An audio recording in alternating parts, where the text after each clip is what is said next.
mastery is self-mastery.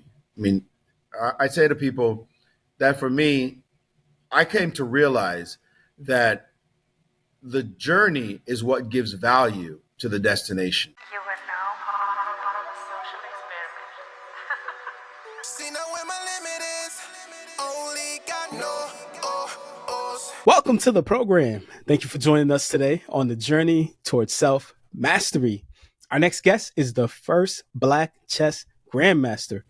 Not only has he mastered chess with chess's highest level of achievement, but he has shared his passion and joy of chess through coaching national championship teams, commenting on ESPN, developing apps, puzzles, and writing 4 books. He's traveled all over the world playing chess, motivating people through chess, and participating in chess events. He's been part of many campaigns, including the National Hennessy campaign promoting Black excellence. In 2016, he was inducted into the Chess Hall of Fame. And in 2018, he was inducted into Brooklyn Technical High School's Hall of Fame. Let's welcome today, Mr. Maurice Ashley to the program. Pleasure having you on. Thanks so much for having me. Man, it is an absolute pleasure, man. The interesting component about all this is, I recently learned about your work and I'm like, I got to get this guy on. I'm so upset with myself that I didn't know before, but this is what this program is all about. Sometimes, some things are hidden from us in regards to Black excellence and the history and everything. So it's definitely, I feel like, one of those things. And it was just interesting to kind of go through your life as well and see some of the principles and the things that we talk about as far as self-mastery and mastering skills goes. You've pretty much done all this throughout your life and have mastered the game of chess through those principles. So I'm really excited to be talking to you today, man. I appreciate it. Yes, sir. So one of your books, you mentioned that chess has captivated the minds of people for generations and generations. All parts of society. It's been, over 1,500 years, the game. And we're talking about from athletes, actors, musicians, entrepreneurs, philanthropists, scientists, different professionals, every racial group you can think about, every class group you can think about. So what is it exactly, in your view, that captivates so many people and so many different people to this game, and what kind of increases their commitment to it and attaches their attention towards it? What is it about chess? Well, I don't think there's actually one answer to that question. Certainly one thing is the intellectual stimulation you get from playing the game. People play games all over the world. You name the game, whether it's Sudoku, whether it's backgammon, Monopoly. There's just so many games that people play around the world. But chess has this special place because, first of all, the 6 units on the board, I say units because they're pieces and pawns. So the variety in the game, the complexity, something about it with that warrior, 2 sides going at it, trying to outwit the other side. So there's that. Of course, I also mentioned competitiveness. It's just a game where you're not just sitting there trying to have a nice time and no, you're trying to checkmate the other person. And that is just like a model for war. And chess was actually based on warfare when it was first invented in India. So you have that element that captivates people as well. And then there's a beautiful side to chess. I mean, chess is art. When you get into chess on a high level, you start realizing just how amazing and artistic, really beautiful, incredible moves can be played on a chessboard. And so there are really a multiplicity of reasons why people fall in love with chess. Baseline, it's a game, but it's so much more. Thank you for that. So can you share with us exactly what it means to be a chess grandmaster and your experience as a Black chess grandmaster? I would imagine that many people, when they say the word grandmaster, when they think about that in connection to chess, they generally won't think about a Black man connected to that. So how have people kind of responded to you as a Black chess grandmaster? And I remember you shared a story about Rikers Island that how people view you as a grandmaster who happens to be Black. Yeah, I've been Black all my life. So I'm used to being Black. Being a grandmaster, though, is something special. Grandmaster is the highest title that you can have in chess. You have to get it through international competition, and you have to play against grandmasters and other internationally ranked players. There's scores that you have to get against the competition. So if you have, let's say, 9 games, you have to score a specific number. It may be 6 wins out of those 9 games, just depending on the level of your opposition. And then you have to do that in different tournaments. You can't just do it one time. You have to prove yourself in battle multiple times. And the International Chess Federation looks at all your results. They compile them and say, okay, this person has done what is required. And it's a very specific requirement. So you have to hit the metrics. Once you do, you get the title. You mentioned the story about Rikers Island, which I think maybe some of your listeners don't know. I was in Rikers Island teaching high school kids, but the very first time that I had met these delinquents, they're about 17, 18, 19 years old, but they had to at least be in school by New York state law. And so I was invited to teach them. And the first day I walked in, the teacher introduced me, and it was a black kid. Unfortunately, there are a number of black kids locked up. There was a black kid in the middle of the room that he saw me and he said, "You're no grandmaster." Actually, the words he used was, "He's no grandmaster," talking to his teacher. He didn't even want to validate my existence in the space. He said, "He's no grandmaster." And I was like, "What?" And the teacher said, "What are you talking about? This is Maurice Ashley that I told you was coming to come teach you guys chess." And he said, "There's no way he's a grandmaster. I thought he was going to be Asian or something." And so that wasn't really a reflection on me. And I never will take it that way.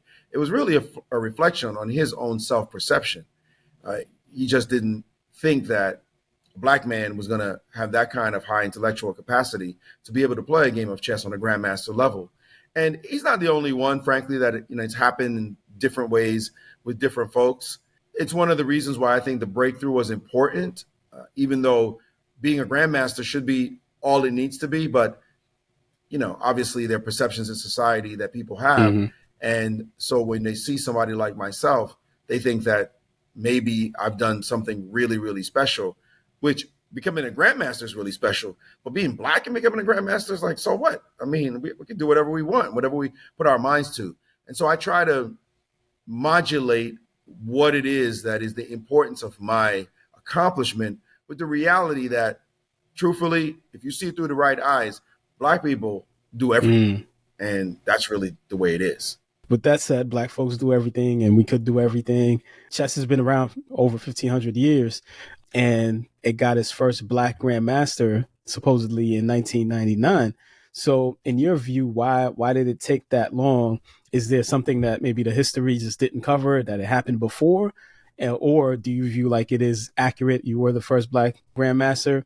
And if you were, why do you think it took so long? Actually, the Grandmaster title itself, the official Grandmaster title, is quite young. It only happened, I believe, in 1941 when the International Chess Federation started putting that title out and putting the requirements that I mentioned were necessary in order to get the title. So as far as the Grandmaster title is concerned, it's within an 80-year-ish time span. So let's start there. Secondly, if you use the technical term or use the term black, then there's one person who actually preceded me, Ramon Hernandez, who's from Cuba. But when you kind of look at him, you think, well, he looks more Latino, right? Like you don't look at him and be like, yo, that's a brother right there. In Cuba, apparently, they do judge this look as black. So then that comes in as well. Racial classification, the way in South Africa, they have their various racial classifications. You're like, they all look black to us. But no, there's black, there's colored, it's like, what? What are you talking about? So in those kind of terms, as I said, a precedent could have been made. The other point is that there have been accomplished African Americans in the sport. They never got to the Grandmaster title, for one thing, because the Grandmaster title didn't exist. But secondly, African Americans in the U.S. absolutely suffered from a certain form of segregation that didn't allow them, in some cases, to be in the chess clubs so they could play against the best players. And obviously, you need to play against top players in order to be challenged enough to raise your game. Secondly, in addition to not having access, it's not something that we took up. It's not something that we saw like, this is what I want to be good at. We were good at a lot of athletic activities, whether it be baseball, basketball, football and the like. Culturally, it's not something that was pushed on us and something we said, yes, we're going to get good at this too. Usually, once we start something and say we're going to get good at it, we get good. Yes, sir. And I mean, and I think everybody's like that. If you say, I'm going to get good at this thing, that's what happens. And you see it with black folk just the same. So it's going to take some time. And then at some point, it's just going to be normalized and be like, oh, yeah, of course black people play chess. That's no big deal. I think that's true. That's true. All right. So I was reading that as of 2024, there are about 2,000 grandmasters all over the world. I'm not sure how accurate that is. You can justify that. It's just about right. Only 41 are women. And I saw that there's different distinctions for women. There's different programs and different competitions for women specifically. So I was curious about it because chess is a game of intellectual wit. It's not in the same context of a sport that you would have physical prowess like basketball or football or whatever else. So can you share why there is such a separation between men and women in the game of chess? It mirrors the sociological divide that I mentioned that happened with African Americans. I mean, there was a time when people didn't think women could be college professors. And when you look at that now, you're like, what are you talking about? Right? The separation between the sexes was severe. I mean, women didn't have the right to vote in many places. For example, as just a straight example, didn't have the right to own property for centuries.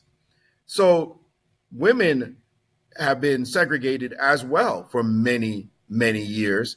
And only more recently are you seeing this influx of women in the grandmaster ranks. And also, even with all that, on top of the fact that you've got this separation, you also have certain sexism. I mean, just straight blatant in the space. If you're a woman, and we can speak to it as an African American, you walk into a room and it's all men playing. It's going to take a special kind of woman to say, you know what? I don't care. I'm going to hang out here. Like that's just not comfortable. And then when the men lose to women and then the attitude, especially when they're young, the boys lose to girls, they don't have a filter, right? They're like, oh, you lost to a girl? And they just say straight to the boy's face and with the girl around in her presence as well. And so that has turned off a lot of girls from playing chess. They might have had the talent. Their parents didn't feel like that was an environment for them. Society doesn't really foster that kind of competitiveness between males and females. You think about that for a second. How many spaces do you see where males and females are comfortably competing head to head against each other in any space, just anywhere? You're right. Right? That is just not something that society embraces as natural. And so chess has decided to separate the sexes and have them play in different events. I mean, chess federations have in different events. And look, it's not the greatest thing, frankly, for girls and boys, but it's a way of making them feel more comfortable, making them feel more included to be amongst people who are not going to act negatively towards them. And so we're trying to change that as well. It's just taken too damn long, frankly. I mean, just sad to see. And more needs to be done in that area to make women feel more comfortable in the space where they can compete directly against men and not feel like somehow they're outsiders.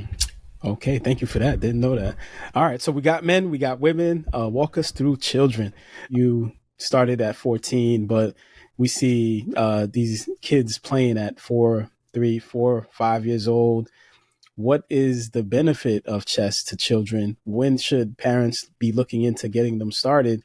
And what's the long-term benefits? We know that every kid is not going to become a grandmaster just because they started at 4 or 5. So walk us through that. Well, the benefits are legion. I mean, they're incredible because chess is a thinking person's game, right? You can't play chess without stopping to think, analyze, solve problems, anticipate your opponent's moves. It's just everything you want your child to have. Be patient, right?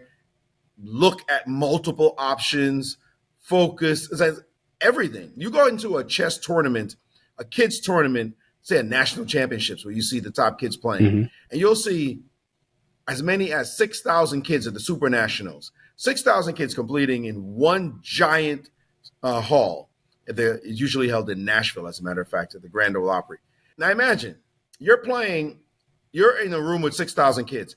How loud do you think that's going to be? I mean, it's 6,000 kids. You can't imagine putting 600 kids, 6 kids in a room, and it's not loud. But in that space, the kids are quiet. Really? You could hear a pin drop. The only thing you hear is them actually tapping their chest cloths because they're writing down their moves. They're making their moves. They're stopping. They're studying the possibilities. They're looking at their options and making decisions and trying to make good decisions on every single move. That's an amazing thing that chess does. You will see almost nowhere else.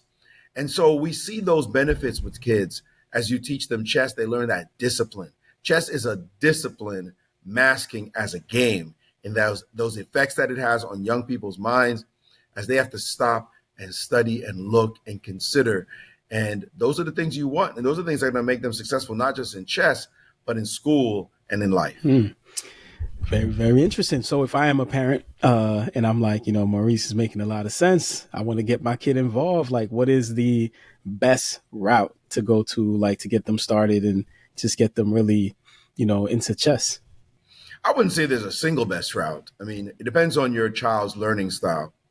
Back in the day, we used to use books, and we would read books. And if your child loves to read books, then there are a lot of books out there for children, a lot of chess books out there for children. So, okay, I mean, I have one, The Life-Changing Magic of Chess. So I would say go out, get it, and get your kids started.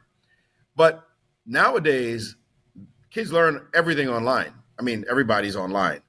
And there are a lot of great chess sites online for kids. Chesskid.com, for example, is one site where you go. It's very kid-friendly. They're very concerned about child safety. So all that is taken care of. And you can have your child actually learn themselves because there are lessons, there are puzzles online. There's video, and the child will pick up really quickly doing that. So I think someplace like chesskid.com is an easy place to go to. Click of the button. You don't even have to pay for the natural services. And if you want advanced services, then you do that and pay. And the fee is really nominal, to be frank. I think most people will be able to afford it. And your kid's on the way to learning so much about chess. There it is. There it is. Do you still do private teaching, coaching and teaching? Just asking for a friend. I actually, at the moment, I am so busy writing books, doing video courses, doing corporate speeches. And even now, today, I had my very first experience doing a commencement speech, graduation for a university.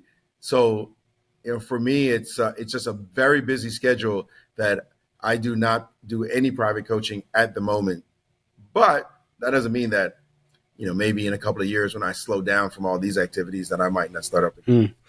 Man, so I am very curious to know how a Black boy immigrating from Jamaica rises to the top of the chess world. Sounds like a movie almost, So can you walk us through your journey, just starting in Jamaica and this development into, who we see today? Well, there's a lot of parts to that. And so we could be here a while talking about that, and I'm 58 years old. So it's a long journey.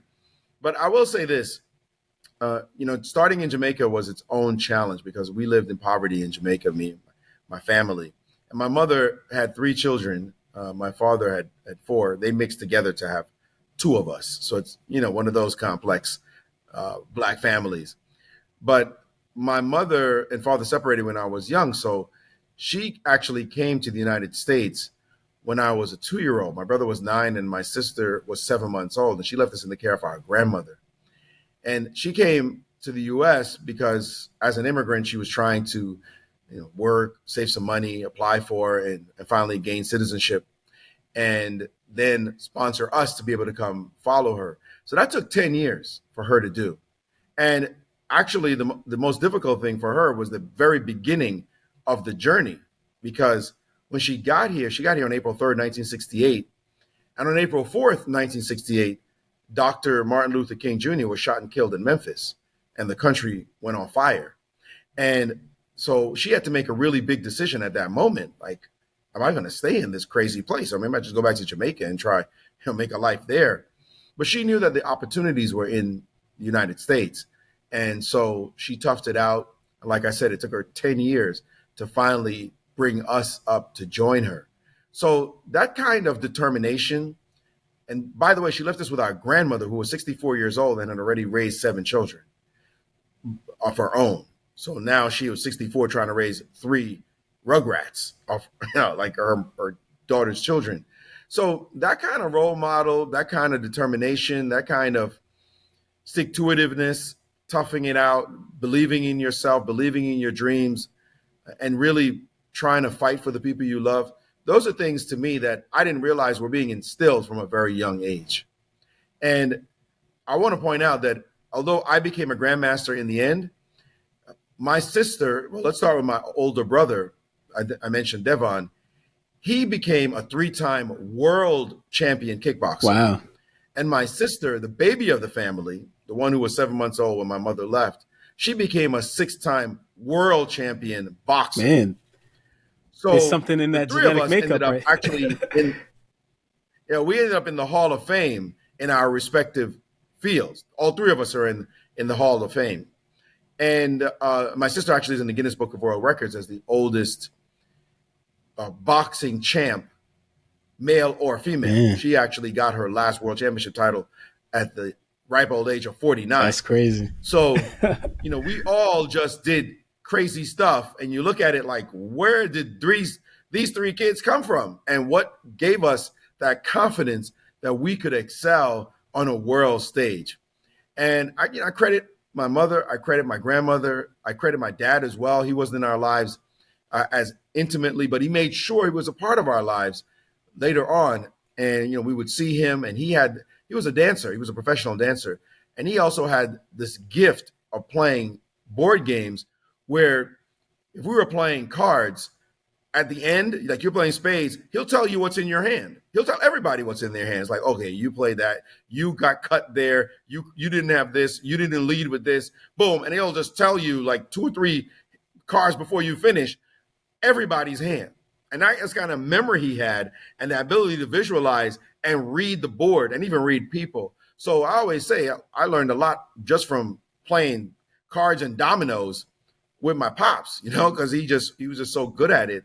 And that translated later for me as a chess player. So that, I think, was really the foundation, what I just described, of me on the journey to eventually becoming a grandmaster. Man, so when it comes to mastery, they say mastery is 10K hours spent doing something. So your something was chess. So can you walk us through how from the introduction of chess, you kind of mastered, like what exactly was your journey of mastery? What were you doing in order to really conceptualize and develop this skill that few people had when it comes to chess? Well, the first time I got introduced to chess was in Jamaica, so I learned the basic rules. But I didn't really get started until I was in the U.S. at Brooklyn Technical High School. I saw a friend playing, and I was very good at board games. Like I said, I play with my family, so I was like, chess, that's just another board game. I'm going to play him. And he crushed me. I didn't know what happened because he just beat me so bad. I was like, what? But then I happened to see a book in the library on chess. And I'm like, what? There are chess books? That's it. I'm checking the book out. I took it out of the library. I read it cover to cover, went back to play my friend, and he crushed me again. Turns out he had read that book and a bunch of other books. And that's when the fire really got lit. Like, I wanted to read every book that ever existed on chess. Like, I would go to the library to check books out. My dad, I would bug him like, yo, buy me this book. He bought me that book. The next thing I was like, wait, I found a better book. Buy me this book. He's like, what? I said, yeah, this is going to teach me all I need to know. Once I read that book, I was like, Dad, I'm sorry. I found another book. So I just kept eating books, man. It was crazy. Then I started playing chess in the parks. Brooklyn New York City actually has a robust park scene where people play chess. Just about every park you go to, they're inlaid chess tables. So I started playing chess with the hustlers in the parks, and those cats were very different. They'd be playing blitz chess, so you're playing fast chess with a clock, on top of which they're talking trash. They're playing music. They're blowing smoke in your face, and not always cigarette smoke. And add to that, they're playing for money as well. So that was just a whole nother atmosphere that was completely different in the end from like the professional chess scene that I ended up getting into in the long term. But that was real. You know, that was like Brooklyn Street real, getting good by playing just straight hustlers in the park. How old are you in the that park? definitely helped where I came in. How Sorry? old are you in the park playing chess in the park? I was 16, 17 years old. Wow. I was still in high school. Man. I mean, I kept going in the park, you know, like I was first introduced at that point. But, you know, I played for years in the parks just to go hang out and just find good players. But I was very lucky, to tell you the truth, because in those parks were also these very serious older black guys who studied chess on the real side. They called themselves the Black Bear School of Chess. And they were just these Brooklyn cats who played chess and studied chess, and they would play in each other's homes, particularly one home of one of the guys. They would hang out. We would hang out in his place. I was introduced to them when I was 16 or 17 years old, and they were like, yo, this kid can play actually, and he's serious. The most important part was that I was serious. They didn't care that I had skills. Well, they were like, wait a minute, he actually reads books. He studies like us. And so they allowed me to come into their group, and I had some great, like, dear friends in that group who I play against. Some of them were super competitive. They were like, no. We just got to beat his ass. That's how we do. Like, that's it. But a couple of others were much more welcoming.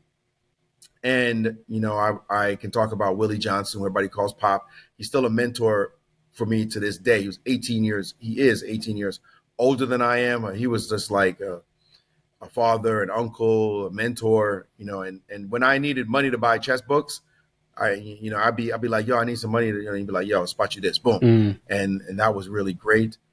Ronald Simpson, the late Ronald Simpson, he was only a few years older than me. And he was actually, we went to the same college in the end, City College of New York.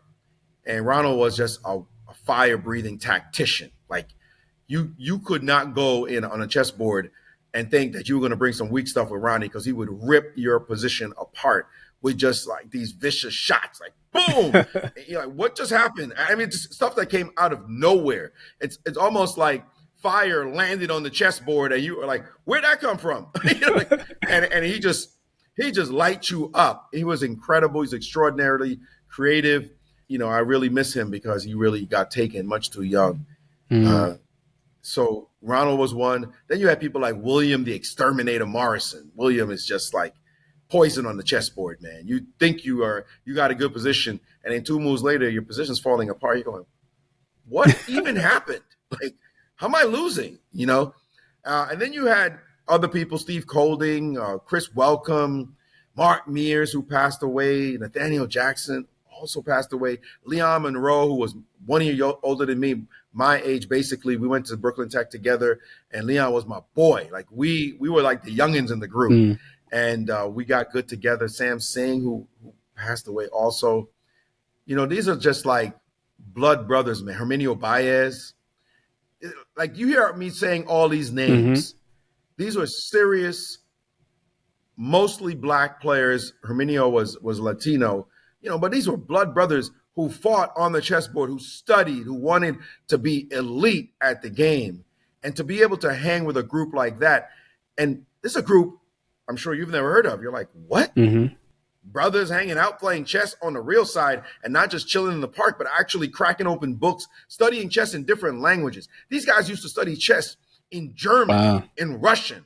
They would literally break out the dictionary and translate word by word. And you got to realize grammar is different. So words change their shape. Like, they're not like the same word, because they would have, you know, conjugations and inflections and the like. And you're still like, I think this is what it means.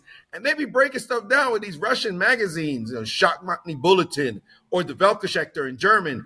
And they were so serious. And you're like, what are these guys doing, man? And it was all for the love of the game. And so they really indoctrinated me in a huge way into playing chess and being on the journey to being really serious about sharpening my tools so I could get to the next level.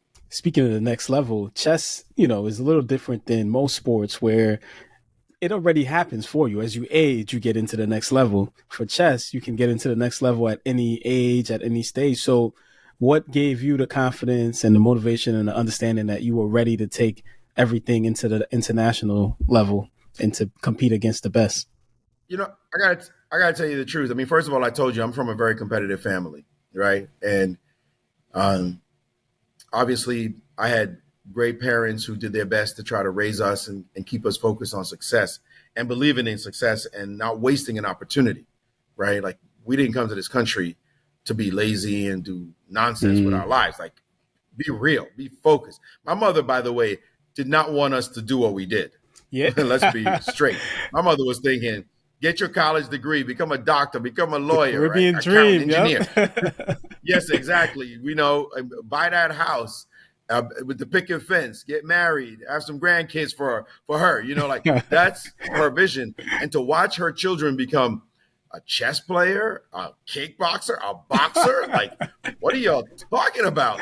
That made no sense to her. But she supported us in doing what we wanted to do. Now, that I give her maximum credit for, because she was like, look, that's your life. You're just going to have to make your life and do what you will. But I really would love for y'all to finish college, which we all went to college. That's all great. Ended up with a degree in some form or another. But but that's not the direction we took our lives in. So, for me, it was always about the hard work. It was always about trying to be the best at what you do. And that just came from just putting the work in. Really, that's the bottom line, putting that work in. But I got to say, more specifically with chess, I was just obsessed. Like, I wanted to play chess. I couldn't stop myself. I was dreaming chess. I was thinking about chess all the time. I always had a chess book on me, always. I come home, do schoolwork. I wasn't watching TV. I was doing chess. I was looking in the book, cracking the books, trying to analyze it. What do I need to do? And remember, I'm playing my friends at school who's beating on me. I'm playing the cats in the park. I'm playing the Black Bear School guys. And all I'm thinking is like, no, I got to crush them.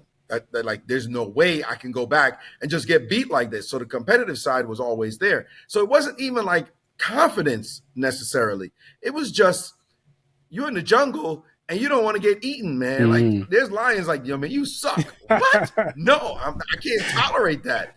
And so I just wanted to get better than them.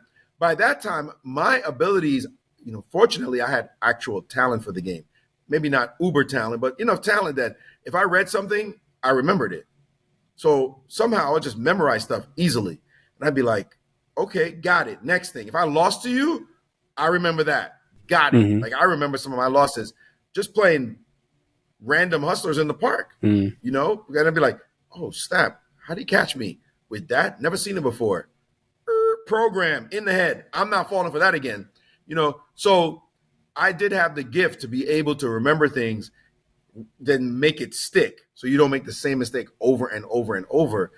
And the more I'm learning, the more I'm losing, the more I'm learning, right? And that's one of the great facets of mastery, is that to be able to take your losses and make them into lessons. And it helped, I think in part, it really helped that my brother was a martial artist. Remember, he was 7+ years, 7.5 years older than I am.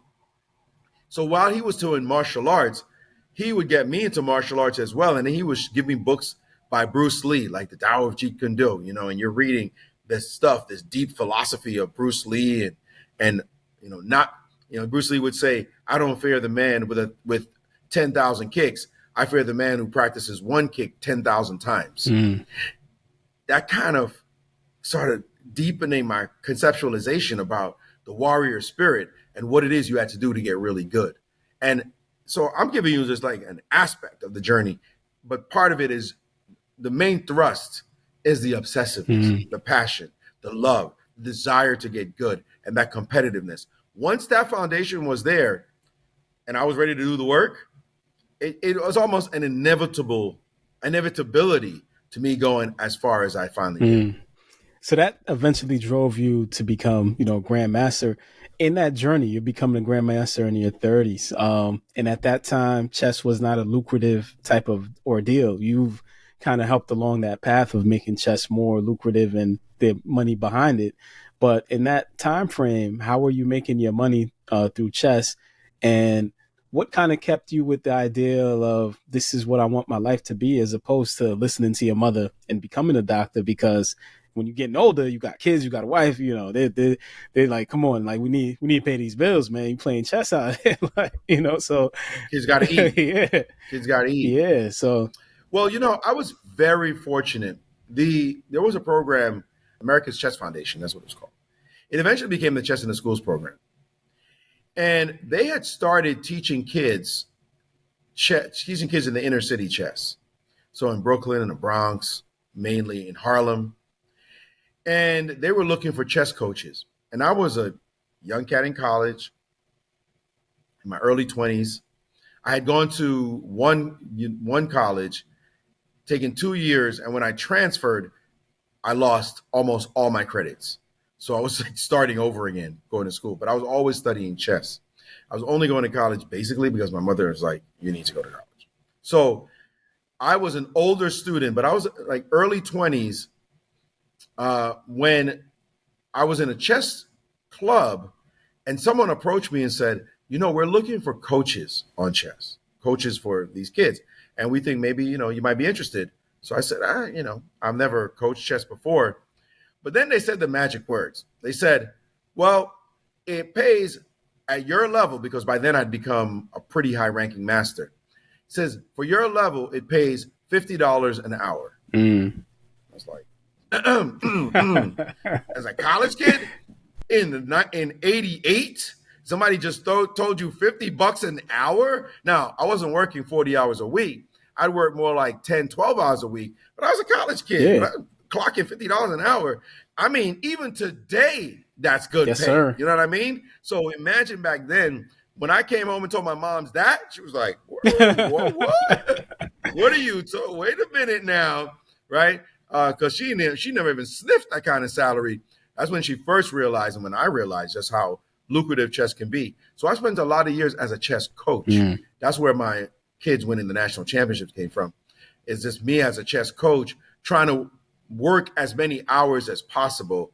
Once I actually stopped going to school on a regular, I started doing like one lesson, one class a semester, you know, like one or two. And sometimes I just like, I'm too busy. I can't really do class this semester. So I took the slow boat to getting my college degree. I didn't graduate until I was like 27 years old. But in the meantime, I was working with chess and trying to grow my chess business. But I was also trying to play chess and get better as well. But thankfully, like I said, there were salary opportunities, and not just as a coach, but eventually as a chess commentator, where I could talk about chess like a sport, which that wasn't really a thing back in the mid 90s, but it slowly became a thing in the 2000s. And then in the 2010s, it just exploded like it is now. It's just crazy how much you can get commentary work. But, you know, I just had other opportunities. I even did a CD-ROM when there was such a thing. I started traveling the world with chess also. So I had a lot of opportunities, but I would say all those things sidetracked me from the actual path to becoming a grandmaster. I was trying to do it all simultaneously, and it was not working. So you do find out a path. I know you've mentioned that you had a student's parent that actually allowed you to really just focus on that and pay you in order for you to study and become, you know, it wasn't a parent. It wasn't a parent, actually. I was coaching for an organization at the time, a new organization called the Harlem Educational Activities Fund. And the philanthropist, Dan Rose, who was in charge of that organization, he was a great guy, like just beautiful human being. And what happened was I had coached a couple of their teams to winning national titles. So he had a lot of respect for me and the work that I did and helping out the students in Harlem to be that successful. And so one of the executive director in charge of the program, a woman named Courtney Welsh, when I was telling her, like, I'm doing all this coaching, but my real dream is to become a grandmaster. She said, well, why don't you just go ask Dan? And I was kind of prideful. I didn't really want to go basically what ask for money. But it was expensive. You had to travel to international tournaments. coaches, I was $50 an hour, but Grandmaster coaches would double that. Wow. Right. So, and plus I had a family, so I couldn't just be spending money liberally. I had my young daughter at the time to also feed and, take care of bills. But I finally humbled myself and said, let me just ask. And man, some things just the universe opens in beautiful ways. And he said, you've done such great things for our program, man. Just let me know what you need and we'll chase this dream with you. And he helped me to be able to pay my bills, pay for coaching, and travel to tournaments. And he just made that solid, like, here, this is exactly what you need to do that. And within 19 months of me getting sponsorship, I got my Grandmaster title. There it is. So you mentioned that in order to get to the top of a mountain, you got to conquer yourself. So what exactly did it take for you to conquer yourself? And then this is not just any mountain. This is Mount Everest. Once you conquer Mount Everest, like, what else is there? How did you find, like, motivation to do other things? Because a lot of people have goals in life. They have these things that they want to accomplish in life. Sometimes they're so vast and big that they spend their whole lifetime trying to accomplish it and they never really get it done. You accomplished this goal in your 30s, So what else is there after that? Can you talk to us about that, conquering yourself and the next missions? Yeah, mastery is self-mastery. I mean, I say to people that for me, I came to realize that the journey is what gives value to the destination. Right? It's how long you took, how hard you worked, the lessons you learned along the way, the resiliency you had to have, the thick skin you built up, the ability to handle losses, the ability to not get overconfident when you win, the facing your mistakes, the ability to process the mistakes you make with humility, to also recognize that you're imperfect. Nothing is ever going to be perfect. So to accept your imperfections as part and parcel of your competitive makeup. The journey is the superpower, actually. People want to get to that finish line and look for the quickest way. Tell me the secret. I want to win fast. If I told you the secret to winning quickly, you would have gained absolutely nothing, like zero. You would not be a person who is, in fact, deep down, a master at what you do, because the master is one who's gone on the journey and learned all those things along the way. That's actually not the skill to be able to perform, but the character to be able to endure. That's really mastery. So it took me a while. It was a lot of painful things that happened along the way in terms of losses, big games that I lost that, man, I'm this close to the title. I'm like this close. And I make the wrong move and just like lose the game. Like, what just happened? What's wrong with me? And to have to search inside yourself and realize there's nothing wrong with you. It's just part of the journey. Everybody's going to make mistakes and you have to learn from those mistakes. So that journey really helped me. When I finally did get the Grandmaster title at 33 years old, I got to tell you, I was depressed afterwards. And I think that's something that often happens to people when they get to the top of the mountain, because you start wondering, well, what other mountain is there to climb? And the reality is the mountain is endless. I mean, there is no top of the mountain. In chess, you also have the Grandmaster title you get the Grandmaster title, but you also have the title of world champion, which is the best player in the world who happens to also be a Grandmaster. So it's like breaking into the pros, but you got to deal with people like LeBron James and Kevin Durant and Steph Curry and Giannis and the Joker, and you're like, oh my goodness, I thought I'd rise somewhere, and now you're a scrub on the bench, right? Trying to improve yourself all over again. And I had started so late. I was 33 years old at the time. I started chess at 14 when future Grandmasters start like 5, 6, 7 years old. And so they had a giant lead on me already. And part of the reason you don't want to start chess late, it's not only related to age, but it's related to the fact that life is going to come at you fast, right? College is going to come at you. Kids are going to come at you. And that is not what you want to be doing when you're trying to pursue being the best. it just makes the challenge that much more exponential. And I realized that in my 30s, when I had my daughter. My daughter was actually already 6 or 7 years old, and then when I was 36, I had my son, and that just changed life radically. So now I had to change my career trajectory. Instead of being a world champion, which already was late in the game, I started doing things like doing chess commentary, as I mentioned, and got more into the organizational side of chess, and made a business decision around it and pursued that. And that changed my outlook on the game completely, and contributed to everything that I was able to do to change the game. Yeah, that's powerful. That's powerful.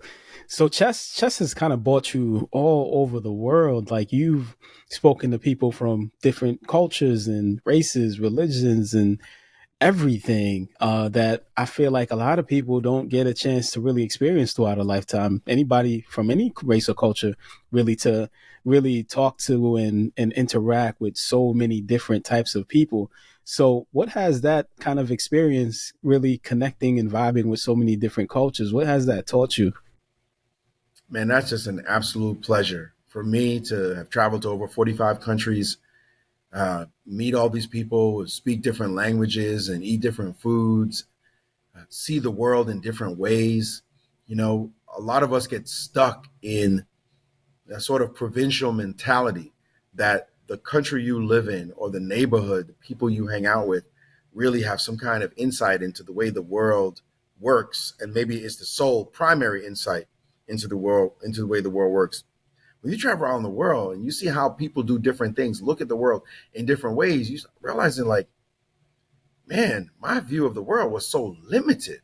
It's just like this small box that you're living in that you think is the whole planet. And so for me, it's refreshing to be able to travel all around the world.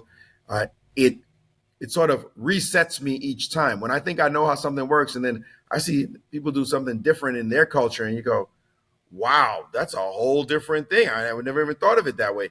And even certain basic things. If I travel from one country to the next, you got to change the money. The way you go on public transportation is different.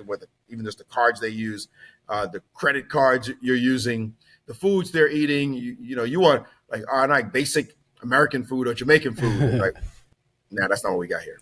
We got something different. You're gonna try something different. Like, wait a second. And so you end up expanding your palate, expanding the way you approach things. And it can be challenging. Let's be real. It can be challenging because you can just sit at home and know how everything works. And suddenly somebody drops you in a new place and it's maybe slightly different, but it's different enough that you go, yeah, I gotta just operate in a different, mechanisms. And so for me, it's been tremendous growth, and I love it. I love it. I love the reset each and every time. Where am I now? What do I need to do? It's almost like a detective story. You're trying to figure out what's the key to unlocking this group of people, because their mindsets are different. It's not just the externals that are different, but a lot of the internal is different. It's the mindset. You're like, wow, man, I thought I saw the world in a logical way, but their logic makes sense too.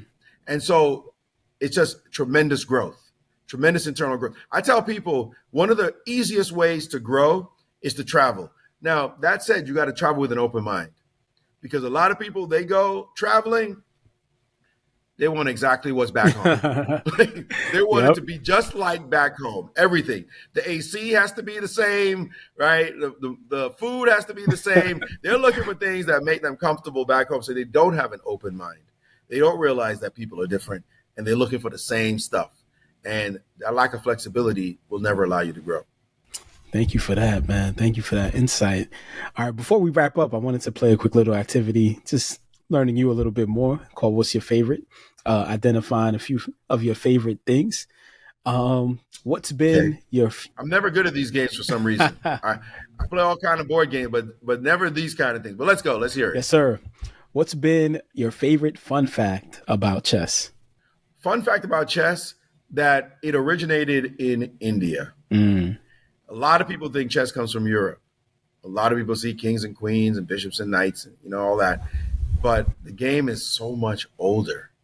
And the initial pieces were not the pieces you know now. They had elephants on the chessboard. The bishop was an elephant. The rook was a chariot. The knight was people on horseback, so similar to knights. The knights were horses themselves. My bad. The knights were actually horses. They ended up becoming knights, like knights in Europe. There was no queen on the chessboard because the game was a military game and women were not allowed on the battlefield. So the queen was an advisor, which then was known as a vizier. And the king was the king, the Raja. The pawns were foot soldiers. So pawns are supposed to be peasants, but actually they were soldiers, foot soldiers going off to war, which is why they move forward and not backward. Wow. Because soldiers don't back up. So I think a lot of people don't know the original history behind chess. It traveled from India to Persia to Northern Africa. The Northern Africans, the Moors, brought chess to Spain, and then it went all through Europe. And that is a history that I think a lot of people don't know. And I love that original history of the game. I know you've mentioned trash talk is a huge part of chess. And, some people say some wild things when they're playing a game of trash talk.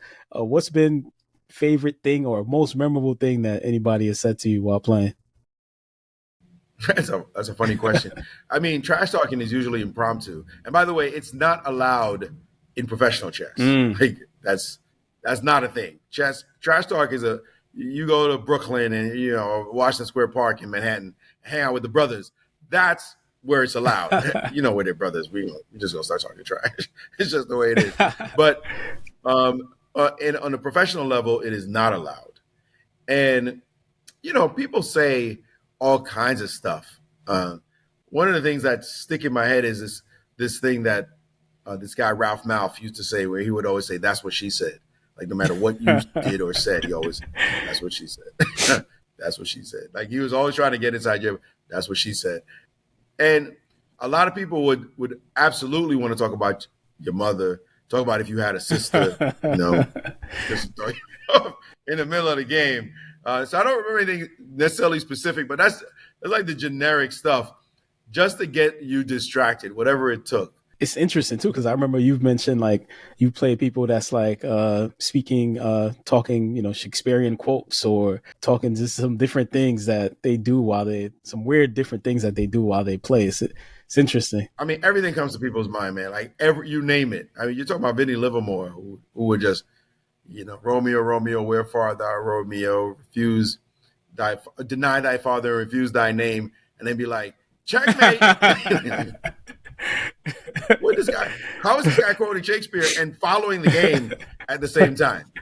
How's he doing that? And we had some really incredible talent in the community, man. A lot of people don't quite channel it into direction of true mastery, but the talent level is just unreal. Just really amazing. Got it. Favorite place you've ever played? Wow. I think the thing that jumped in my head was the island of St. Martin in the Caribbean. I think the reason why is because I had such a good tournament there. I played so well. We would play one game a day. That game would last 4 or 5 hours, but then we would go to the beach. And the beaches were just spectacular, like turquoise water, white sand. And, you're playing chess on a hard day of playing chess. And then you go on the beach and, the sights of the beach and, chilling. I think this is my life. Therapeutic. A lot of places you play chess, they're just boring. Some boring town. They decide to hold the chess tournament in. But playing chess on a Caribbean island, I played chess in Jamaica as well. Of course, I lived there when I was a kid, so that was different. But to play someplace exotic like that, I also played in Hawaii. That was nice too. You could tell I like hot places. I was playing in these and same deal, you just had a nice beach. You could go in the morning before the game, or you could go at night after the game and just be in just this exotic place. I would say St. Martin and Hawaii, my two favorite places I played chess. Man, that's interesting. Okay.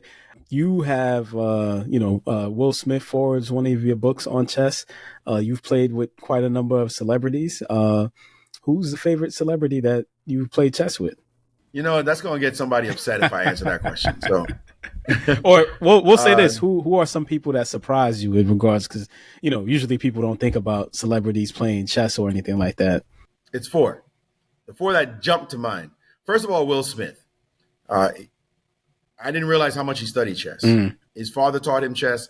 He was deep into the game. When I first met him, the first time we played, this guy was quoting opening moves, and I'm like, what? I thought I'm going to show him some basics, let me show him some basics. He's like, no, I know all that stuff. What about this opening right here? And he started showing me some moves that he had studied. I said, wait a second, Fresh Prince plays chess like this? So Will shocked me.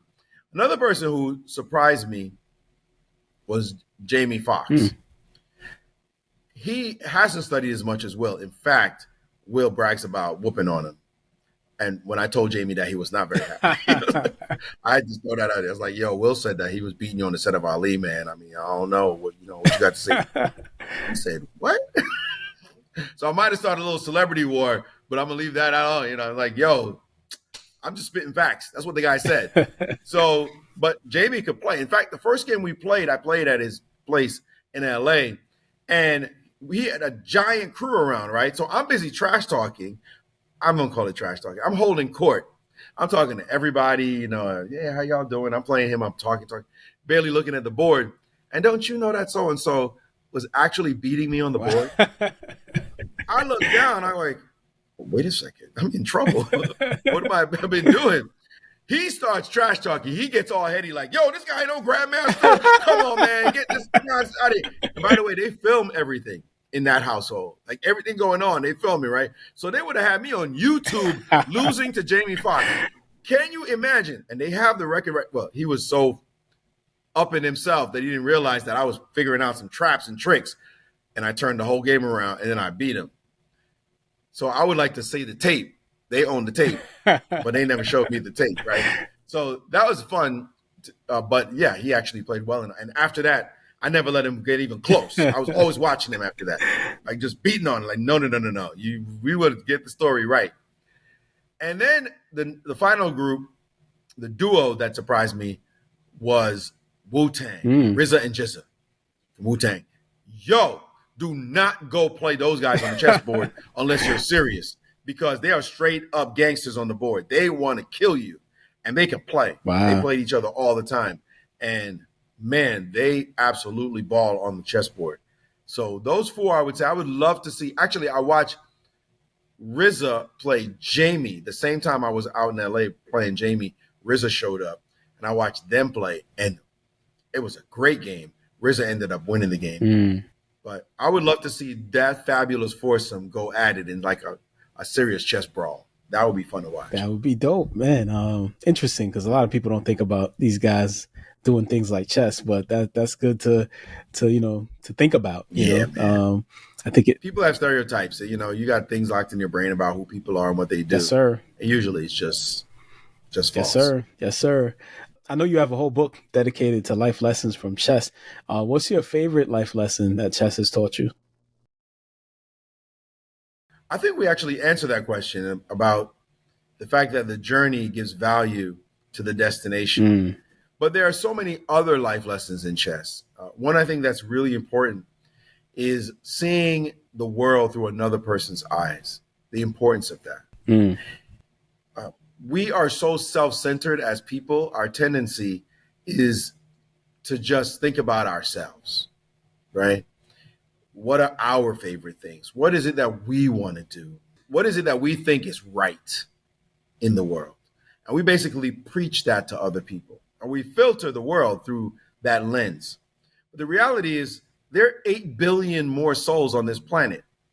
And they all have different viewpoints. They've all had different experiences. They all have different backgrounds. And they're coming with these opinions based on what has influenced them to get them to the point when you're sitting across from them talking. So it is incumbent on us to truly try to understand other people. When you're playing chess, the corollary in chess is I can't think, oh, I like my move. I'm going to play this move because it's the move I want to play. Because your opponent is sneaky. Like your opponent is looking at ideas to be like, yeah, you try that move. You don't know. I got you ready, set up. So I got 2 or 3 moves waiting for that nonsense. So you have to, in chess, think about the other person. You got to be like, wait a minute. What are they trying to do? How are they trying to trick me? What is their plan? What is their strategy? What don't they like? What are their weaknesses? What can I do to throw them off? What throws this person off? Because the thing that throws off one person will not throw off another person. So you really have to do a deep dive into the character, the inclinations, the preferences, the knowledge and skill sets of your opponent in order to play the game well. You have to basically get inside the mind of your opponent. And they're doing the same to you. So you also have to get inside your own mind. What are my weaknesses? What are my preferences? How are they strategizing against me? Which means how would I strategize against myself? How would you beat yourself if somebody gave you that challenge? And be like, how would I beat myself? You know yourself well enough to know the weaknesses that you have, the gaps that you have, that somebody else is trying to exploit. So that mental battle, right? The interaction that's going on at the pieces level on the board, but also going on between the 2 players, and to try to get deep into another person's psyche, that to me is one of the great things that chess can teach you, because the world is like that. Everybody who walks by you has their own individual psyche, and you cannot simplify the process. You can't simplify it and be like, oh, here's a person who's got white skin, right? So therefore their thoughts are X. Like, man, they might have certain inclinations, but they also have a lot of influences that made that person who they are. And so you have to, do a deep dive into the content of their character and not just the color of their skin. So that kind of analysis is something that I think chess really can teach you if you're open to it. And that's something, again, like I said, there's so many things it teaches you, but that's one of them to me. It's the hardest thing to get outside yourself. We're trapped in this prison behind our eyes, right? Like, I'm looking out at you while you're looking back at me. And to be able to try to think about what you're looking at as you look at me, one of the hardest things in the world, but one of the most fruitful for you to do in life. Man, that is wisdom at its finest right there, man. That's powerful. Speaking of wisdom, you've taught so many students. What are some of your most memorable moments with your students, teaching moments or things that you've seen? Yeah, there's been so many years of that. Again, we could be here forever. But, one moment actually jumps out at me. I had a kid, Chris, who was playing in the national championships for the first time. At the time, he was like 11 years old, 11 or 12 years old. So Chris goes in to play this tournament, play this game. So it's his first round. He's never played a national championship before. He's playing his first game. And before they all went out, I told them, take your time. It's a national championship. You're going to play against good players. Stop, study, make sure, respect your opponent. So Chris goes in to play the game, and within 15 minutes, he's back out. I said, what happened? He said, I won. It's like, wow, that was a quick game. I can go in and just win that quickly. So I said, show me the score sheet. So in chess, we write the moves down. Chris had 2 pages of score sheets. It means they made 80 moves.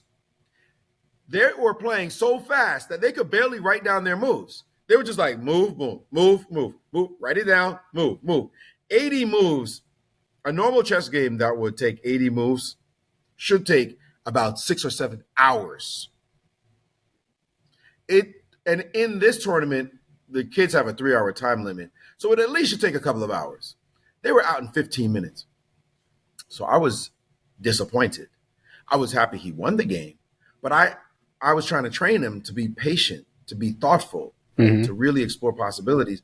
And Chris had come out in 15 minutes with a smile on his face playing 80 moves. So I didn't jump up and down that he won. I was like, yay, Chris, you won. For me, the result, again, it's the journey. It's not the result. The result is fine, but, do the right thing to get there. So I didn't have that immediate reaction. And Chris saw it. I said, man, you got to slow down, man. You can't play this fast because you play tougher opponents just because you beat this one, easily. That's not going to help. And all of a sudden, Chris started crying. Right? He was super upset that his coach wasn't validating this good thing that he had done. And it was in the middle of a tournament hall with a lot of other parents and coaches around, right? So I was like, whoa, it's like, how are you talking to this kid? I didn't even say anything real. It's just that I had not given him that praise, validation, and that praise that he wanted. So I took him out the room, and we started privately. I said, listen, I'm proud of you for what you did, but for having won the game. But I got to tell you, man, I'm trying to protect you. When you go in there, if you play fast, you're going to play better opponents. You're going to lose. And so you have to take your time and you got to study every single move and make sure you're doing the right move each time. Let me tell you something. Every single round after that, Chris was virtually the last kid out the room. Like, Chris slowed down to a crawl. And the other kids would have to go eat lunch or go eat dinner. And Chris had me sitting there like this. Yo, Chris, when you coming out? Like, you take it. And he would come out, and he won like five of his next 6 games, and ended up having one of the top scores. And I was so proud of that kid. And next year, I made him captain of the team because he just showed that kind of ability to learn from whatever he did wrong, and also to be able to slow down and to put that work in. And so for me, that's one that was the one that jumped to mind, like one of the more memorable teaching lessons, to see a kid just transform before your very eyes, how the game can change. That is powerful, man. That is powerful. I know you were talking about being locked into something, but you also have other things you're interested in. So what's your favorite things outside of chess? Well, I'm interested in a lot of things. I mentioned travel. I mentioned languages, learning different cultures. I also love to dance, but surprisingly for some, maybe I like to dance Latin music. So salsa and bachata. I'm like, seriously. Bachata's fun. Bachata's fun, man. I can't front, man. It's fun, man. It's absolute fun. So I love doing that. I love to ride my bike.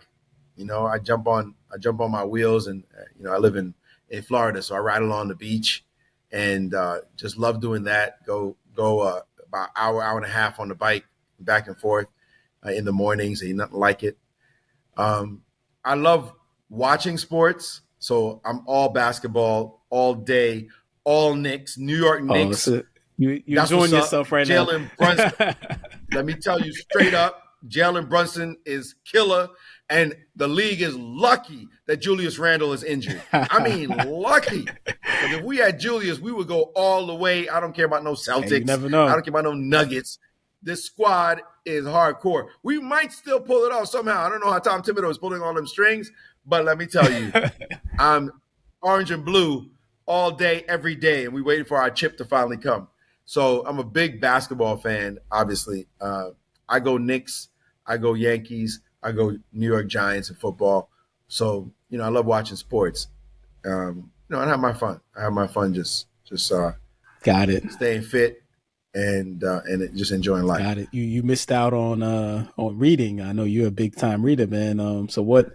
I love to read. Love to read. What's been your favorite? I would say maybe top 3, if we can squeeze in the top 3 books that you've read. That's not possible. I knew you were going to say that. I mean, you're going to take a giant. I got hundreds of books in my library. You want me to just squeeze in 3? That's not possible. Do you have books that change your life? Books that change your life? I will tell you books that were very impactful. You know what is a good book? Actually, that relates to your topic. I don't know if you've ever read the book Mastery by George Leonard. I'm reading it right now. It's a small book. I actually heard you talk about it in an interview. I'm like, all right, I gotta, because I like to read all books Mastery. So I'm on it. You on it? Good. All right, I feel you. Respect. So Mastery by George Leonard, man. The beautiful thing about that book, it's a book that relates back to Aikido, and I did martial arts with my brother, but then I shifted and did Aikido myself. And it had so much to teach me about taking your opponent's energy and using it against them. So he talks about Aikido a lot in the book, but the main thrust of the book, the biggest lesson I got from that book was loving the plateau, right? So when you're on the road to mastery, you will flatline. I mean, you'll reach plateaus where you're not growing, you're just stuck. But when you're stuck, you are growing. You just don't see the invisible growth that's taking place. So as you do the work, you're getting better. Your body is trying to alter itself to suit the new techniques you're learning, to understand the coordination you need in order to make it all integrated, right? And your mind-body connection has to also be powerful as they attempt to be your mind realize what your body can do, and your body goes back and tells your mind, like, we can actually do this. But it takes time. And during that time, you don't see any improvement. In fact, sometimes you will decelerate, you'll decline, because you're changing habits that worked for you in order to incorporate and inculcate new habits. That plays with the system a bit. You know, Tiger Woods did that when he fixed his swing. Tiger Woods had like the best swing and he was killing people. And then he said, yeah, but actually there are problems with my swing. I need to fix it. And people were like, are you joking? You're crushing everybody. But he could see that he had errors. And so he changed his swing, and that made his results decline. And his friends laughed at him, or the people in the peers were like, he's stupid, man. The guy was doing so well, and now he's losing because he's trying to change a swing that we all thought was great anyway.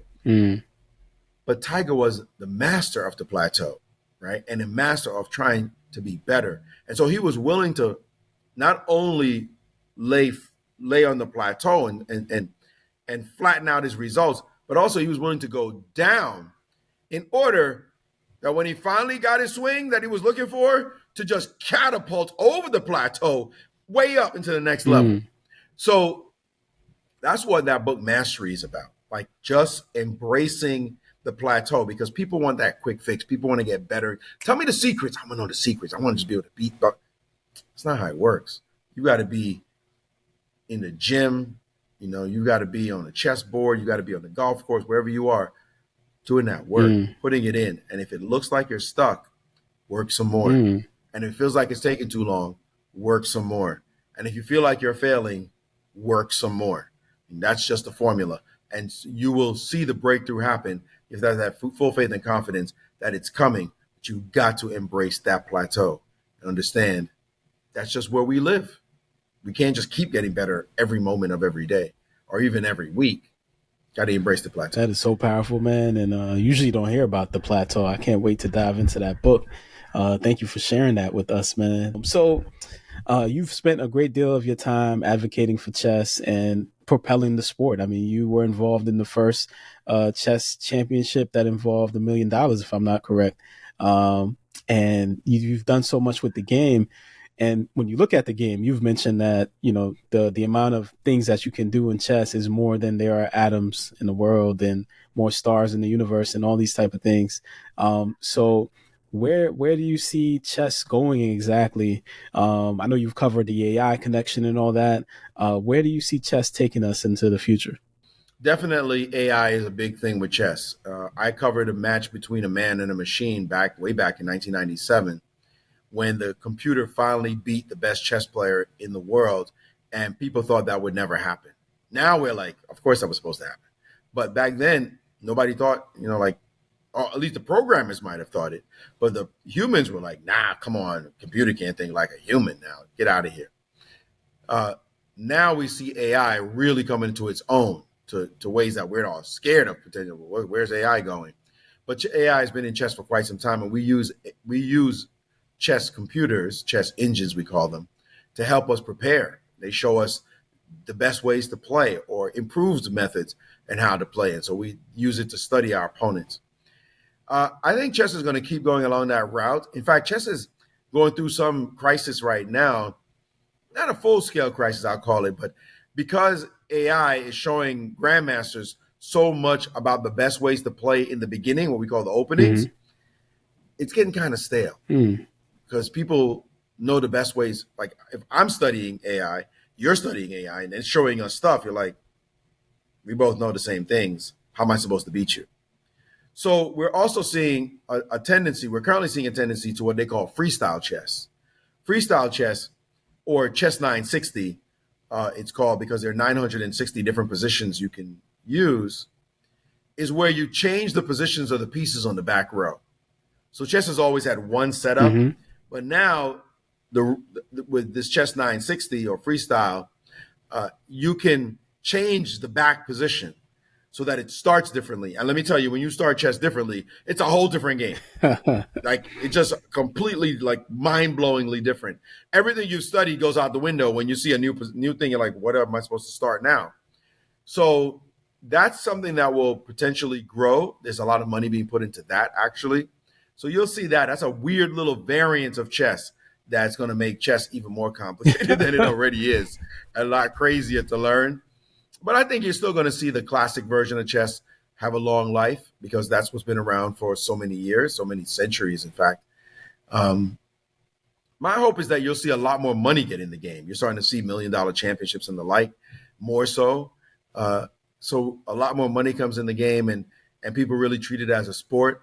That's going to take a little bit of time, but because there's so much interest in chess right now, I think people are starting to warm to it. And people are even talking about putting more chess on television, which I think is going to be a big thing. I know whatever money is involved, they better send you a check, man, because you've been a huge part of that whole process, man. So, yeah, man, I'm excited to. I'm all right. I'm doing all right. I'm excited to see where it goes. Your story it's a movie, it's a show, it's everything, man. It's just mastery, everything. Like, the story is amazing of how you came about and everything. But within you yourself, what is the legacy that you want to leave behind? What is it that you want people to know and understand about who Maurice Ashley was when it's all said and done? Definitely there are discussions about making my life into a TV series, potentially just a movie. That's been in the works for a while, that discussion. But to me, my biggest legacy and what I'm working on right now is to see young African Americans and Black players at large follow in my footsteps. Because, to be blunt, I remain the only African American, the only person in the United States with my skin color who is a Grandmaster. And I got the title in 1999. Literally, my 25th anniversary happened just this past March. And there are none who have come behind me. Now, there have been Black players in other countries. I mentioned Cuba. I did not mention Sweden. There's one Black player in Sweden, of all places, Pontus Carlsen. There's another one in Zambia, Amansi Matoe. So there are Black players around the world who have had this accomplishment, but none in the United States and none in Jamaica, where I'm from. So right now I'm working with the Jamaica Chess Federation to create Grandmasters in Jamaica. And I'm also working on my own in the U.S., but trying to work with the U.S. Chess Federation. We may finalize a deal soon that will allow us to put programs in place that will encourage the young Black talented players to really pursue this dream, because it takes a lot. I mentioned I needed sponsorship. So it takes a lot. Chess is actually quite expensive to get really good at, because you need coaching, which is expensive, and you need money to be able to travel to these tournaments all around the world, which is also expensive. So I'm trying to build that foundation for future excellence. And if I walk away in the end, the legacy of having created young champions of color, then, man, I can't tell you how proud I would be. So that, to me, is going to be my biggest legacy. Man, that is so powerful, man. And I'm sure that, the work that you're doing is not going to be in vain. Like you said, it's just a matter of us being involved in it and getting into it for us to excel in it. So I'm sure when those opportunities begin to arise and people begin to become familiar with chess and how easy it is to get into and everything, that we're going to see the rise in Grandmasters, man. So I'm excited about the work that you're doing, man. I hope so. Yeah, man. I'm inspired. Thank you. Definitely by your story. I think it's an example of what we promote and preach on the program. And I can't wait to see where it continues to go, man. So thank you for coming through. Before you leave us, would you mind leaving us with your favorite quote and what it means to you? There is one quote that jumps to mind, and it comes from a lion tracker. I know it's like somebody who tracks lions. That's what they do. They don't hunt lions, they just track them. And this book, it's The Lion Tracker's Guide to Life. I believe The Lion Tracker's Guide to Life is the name of the book. Great book. Oh my gosh. But there's a quote in the book that somebody else who taught this particular author. And the quote was, I don't know where I'm going, but I know how to get there. Mm. And it just speaks so much to the journey. Just to that journey. You don't have to have the destination necessarily to go on the journey. Mm. Just start doing the work.